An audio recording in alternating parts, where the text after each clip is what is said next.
somewhere in the eternity between Generation 2 and Beast Wars. I remember on a random family trip walking into a random department store and randomly seeing the Transformers Generation 2 Cyberjets. One of them in particular stood out to me, with his ridiculous color scheme of orange and black tiger stripes and his silly name, Hooligan.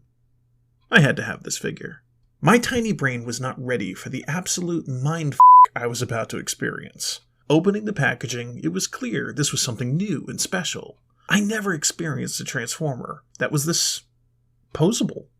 I mean, by today's standards, this wasn't that crazy, but you have to understand, until the back end of G2 and Beast Wars, you were lucky if your Transformer's arms could rotate, but ball joints were the game changer of the 90s.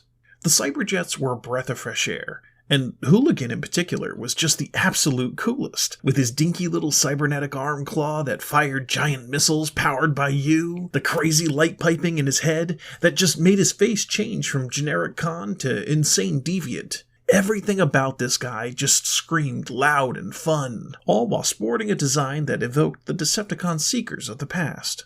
His transformation is pretty cool too. He basically explodes out, and his limbs fold up in and around him to form a surprisingly sleek jet with minimal kibble, except for the entire arm sticking out of his backside. His alt mode is just as cool as his robot mode. The tiger stripes are on full display here, and I love how you can sweep the wings forward or backward per your preference. Everything about Hooligan screams, "I'm from the 90s!" And I absolutely love it. All these years later, Hooligan is still an awesome figure, and I'd be over the moon if Hasbro saw fit to bring him back. He came at a time where I had kinda given up on Transformers, but by pure chance, I found him sitting in the clearance bin, and I happily took him home, where he injected new life into my imagination.